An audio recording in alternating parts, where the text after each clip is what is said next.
Hello and welcome. My name is Brody, and I'm here with my friend Corey. We are crypto educators and the founders of Simple Wealth Education. Join us today as we reveal the three biggest factors to consider when choosing a crypto asset. Let's begin.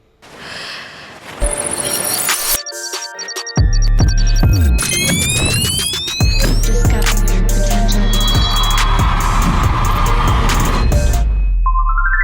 So I'm just going to share my screen here. There are certain things to look for when deciding on which crypto asset you want to go with. So I love CoinGecko here. Couldn't it was tough to decide on three things to really look for, but the big thing is there's 6,052 different cryptocurrencies currently. So there is a pile to choose from. So whether you are working directly with us and have a list of different coins that you want to work with, or you're just getting started, um, it can be really overwhelming, right? So we typically start with the top 10. You get towards the bottom, there's bigger, you know, opportunity for growth, but there's also a greater chance of loss, right? So if you're looking at 100 plus, typically like it's ranked on the amount of volume, the amount that's going through the overall market cap of the cryptocurrencies. So it can tank in volume or it can rise because there's not as much buyers and sellers on either side. But three things that we really look for, I'm going to use XRP here, is the circulating supply compared to the max supply. So the concern here is that a lot of coins can be dumped on the market. I'm not saying it's a bad thing with XRP in particular. It's just something that you really want to look further into and make sure that you're not taking a chance of buying right before a third of the total coin supply is dumped on the market and driving the price down, right? So, Litecoin, for instance, is a good one. You can see uh, bringing into, I think it's in markets.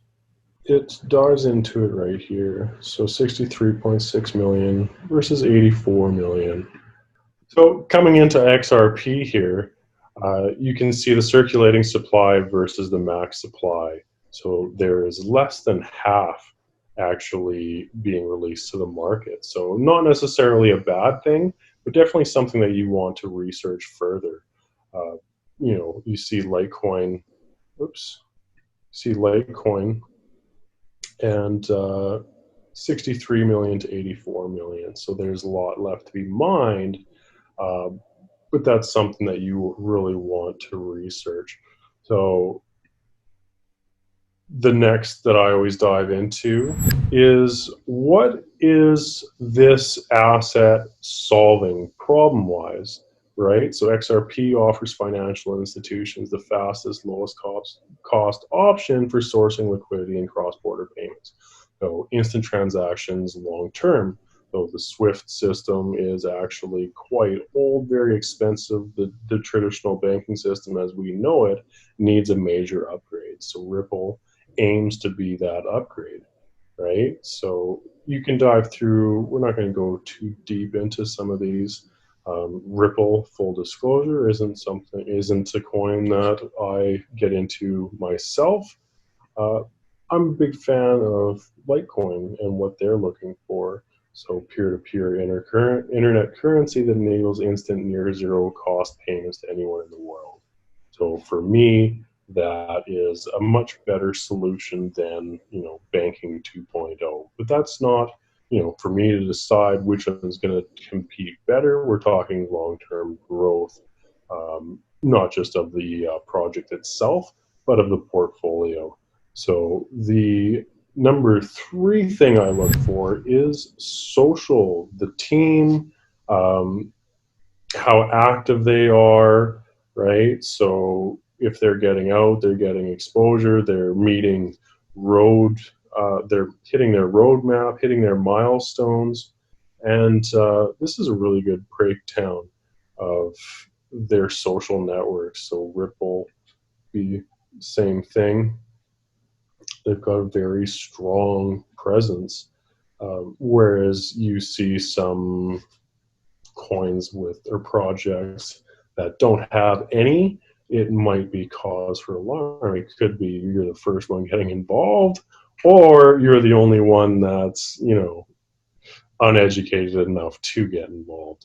So, quick summary, three things to really dive into is the team and the social network of these projects, how active they are, make sure they're completing the milestones and hitting the roadmap.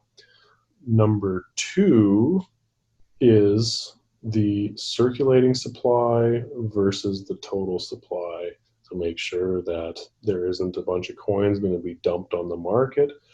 It's potential to really take a major loss. So the number three thing is to make sure that they have a use case, a strong use case. They're actually solving a problem solving a problem, bringing real world solutions to the markets is number three. So I'll give it back to you, Brody.